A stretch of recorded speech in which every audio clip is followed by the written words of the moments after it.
গত 15 বছরের রুটিন জীবন থেকে অনেকটাই বিচ্ছিন্ন হয়ে পড়েছেন হাসিনা। একাকী নিঃসঙ্গ জীবনে দিন দিন তার হতাশা বেড়েই যাচ্ছে। যারা তার সঙ্গে ক্ষণিকের জন্য দেখা সাক্ষাতের সুযোগ পাচ্ছেন তাদের কাছে এমন হতাশার কথাই জানান দিচ্ছেন হাসিনা।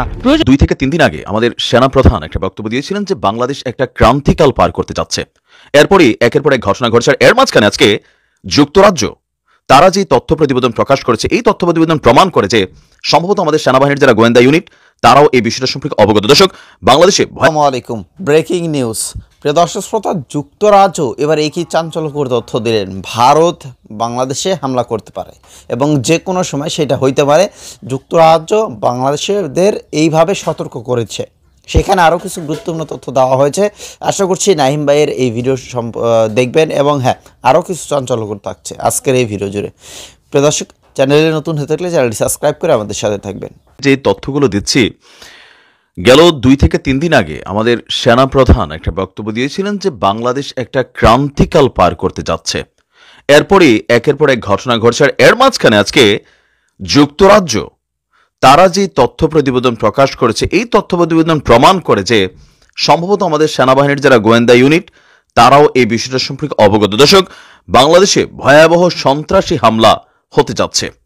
আর এ নিয়ে যুক্তরাজ্য তাদের দেশের যারা নাগরিক বাংলাদেশে বসবাস করছেন তাদের জন্য কিন্তু তারা সতর্ক বার্তা পাঠিয়েছে।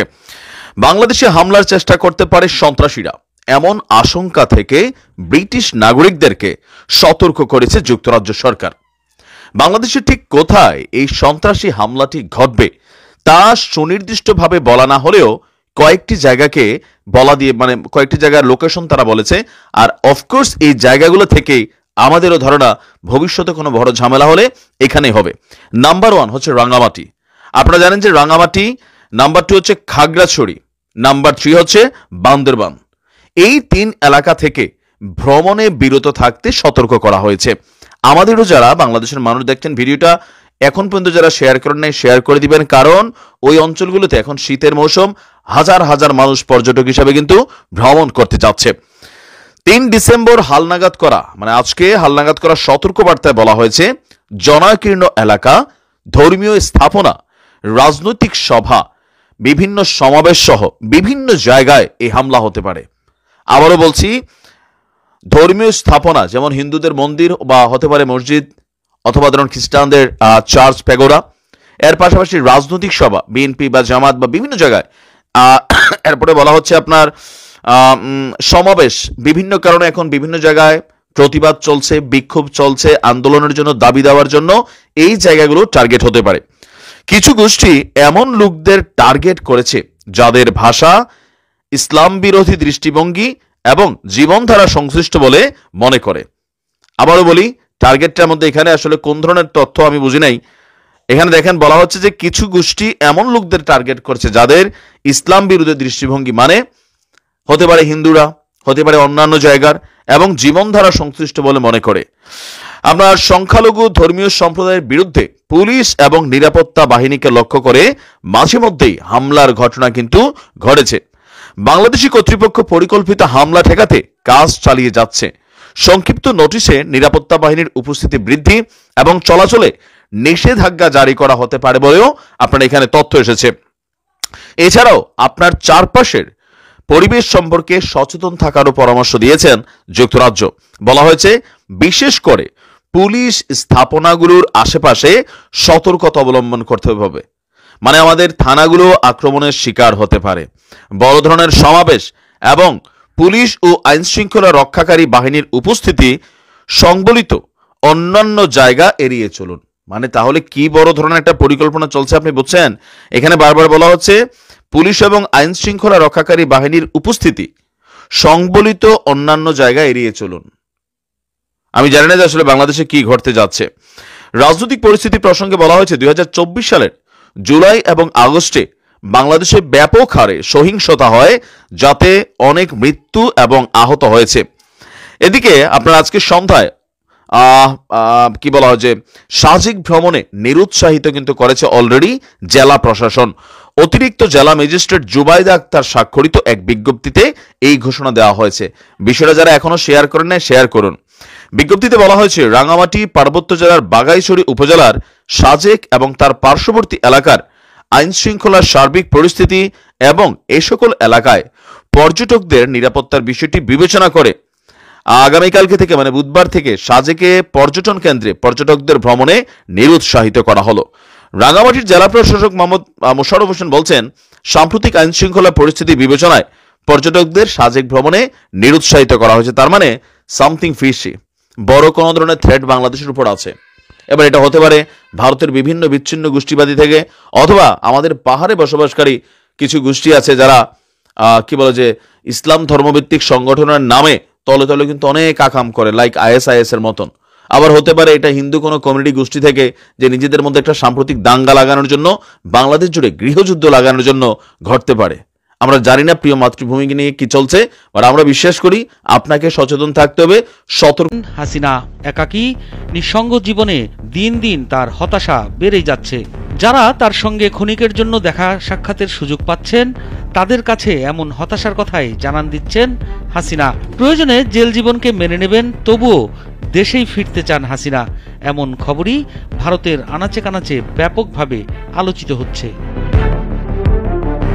ভারতে খুব বেশি যে ভালো নেই হাসিনা, সেটা আঁচ করা যাচ্ছে ভারতীয় সমাজ পাতার বয়াতে। একাকী নিঃসঙ্গ জীবন আর কত ভালো লাগে, ইয়োগা আর বই পড়ে কতটা সময় কাটানো যায়, এ যেন সাজাবিহীন জেল জীবন।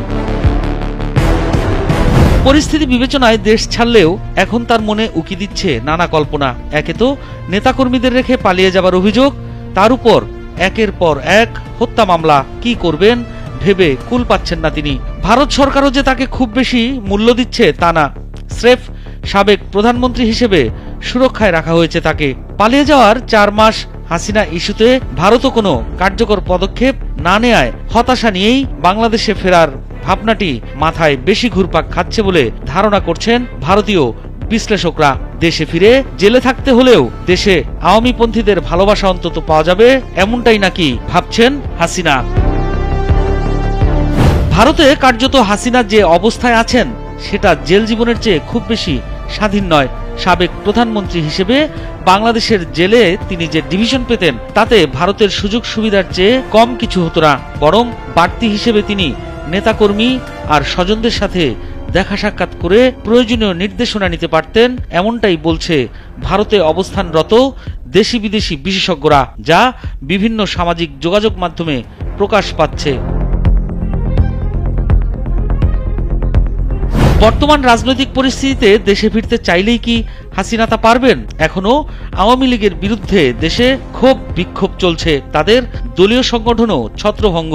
শেখ হাসিনার বয়স আজকের চেয়ে 10টা বছর কম হলে তবু হয়তো মনে করা যেত তিনি দেশে ফিরে দলের হাল ধরবেন, কিন্তু এই মুহূর্তে সেটা প্রায় অসম্ভব বলেই মনে হচ্ছে। আওয়ামী লীগের তৃণমূল নেতাকর্মীরা এখনো প্রত্যাশা করছেন তাদের নেত্রীর দেশে ফেরা এখন শুধু সময়ের অপেক্ষা। তবে শেখ হাসিনা এই মুহূর্তে যে দেশের আতিথেয়তায় আছেন তারা কিন্তু এখনই অতটা আগ বাড়িয়ে ভাবতে রাজি নয়। সাউথ ব্লকের একজন শীর্ষস্থানীয় কর্মকর্তার কথায় পিচ এখন প্রতিকূল, বল উল্টাপাল্টা লাফাচ্ছে। এরকম সময় চালিয়ে খেলতে গেলে হিতে বিপরীত হতে পারে। এখন বরং ধৈর্য দেখানোর সময়, ফলে প্রতিপক্ষের সবুজ বলের জন্য অপেক্ষা করাটাই শ্রেয়। রাজনীতির উইকেটে পোর খাওয়া ব্যাটার শেখ হাসিনাও নিশ্চয়ই এটা জানেন এবং সে অনুযায়ী উপযুক্ত সুযোগ এলে তবেই সেটা কাজে লাগাবেন।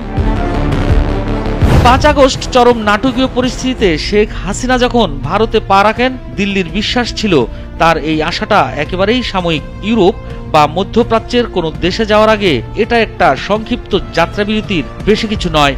যে কোনো মুহূর্তে তৃতীয় কোনো দেশের উদ্দেশ্যে তিনি রওনা হয়ে যাবেন, কিন্তু বিশ্বের কোনো দেশ তাকে নিতে না চাওয়ায় সাময়িক বেকায়দায় পড়ে ভারত। আর 4 মাস পার হওয়ার পর হাসিনা ইস্যুর কোনো সমাধান করতে না পেরে ভারতও হাসিনাকে নিয়ে রীতিমতো বিরক্ত হয়ে যাচ্ছে। বাস্তবতা হলো শেখ হাসিনা ভারতে কোনো গৃহবন্দীও নন বা রাজনৈতিক বন্দীও নন। আবার তাকে রাজনৈতিক বিষয় নিয়ে কথা বলতেও বারণ করা হয়েছে। সবার সাথে দেখা করতেও দিচ্ছে না ভারত সরকার। তার মানে কি খোদ ভারতের রাজনৈতিক যুক্তরাজ্যের এইরকম একটা বার্তা আসলে অনেকটাই যদি এরকম হয়ে যায় যে ভারত বাংলাদেশের উপর হামলা করছে এবং সেইটা খুব দ্রুতই, তাহলে কিন্তু বাংলাদেশের জন্য একটু তো চিন্তা বেড়েই গেল। তবে আমাদেরকে সতর্ক থাকতে হবে। বাংলাদেশ সেনাপ্রধান ওয়াকরুজ্জামান যেটা তিনি আগেই সতর্ক করেছিলেন যে অবশ্যই আমাদেরকে সতর্ক থাকতে হবে। এইদিকে ভারতে কি খুব ভালো অবস্থায় আছে শেখ হাসিনা? ভারতে কিন্তু খুব ভালো অবস্থানে শেখ হাসিনা নাই। ইতিমধ্যেই আপনারা দেখেছেন যে শেখ হাসিনাকে কিভাবে কটূক্তি করা হয়েছে, তাদের দেশে দাসী বলা হয়েছে, তাদের দেশের সাংবাদিক তাকে দাসী বলেছে। তো যাই হোক, এই কথা আওয়ামী লীগের যারা ফ্যান ফলোয়ার রয়েছে তারা অবশ্যই আপনারা দেখেছেন। তো দেখেন, আপনাদের একটা কথা বলি, যদি ভারত বাংলাদেশে এই সব বিষয় নিয়ে হামলা করতে আসে তো অবশ্যই কি আপনারা উস্কানি দেবেন নাকি আপনাদের তাদেরকে সহযোগিতা করবেন? কারণ আপনাদের নেতৃত্ব ওই দেশে আছে। দেখেন, দিন শেষে কিন্তু আমরাই ভাই আমরা বাংলাদেশে আছি। তো আমাদেরকে কিন্তু এখন একত্র হতে হবে। ভারতের যে আমাদের কতটা শত্রু সেইটা কিন্তু বুঝতে হবে। যদি মনে করেন যে দাদারা আসবে আপনাদের আপাকে নিয়ে আসবে, তারা ক্ষমতায় বসিয়ে দিবে, এইটা ভাববে না, এটা ভুল ধারণা। এই ধারণা থেকে বেরিয়ে আসেন। তারা স্বার্থ খুঁজছে, আপনাদের নেত্রীর ভালো খুঁজতেছে না। তো ভালো থাকবেন, ভিডিও শেয়ার করবেন।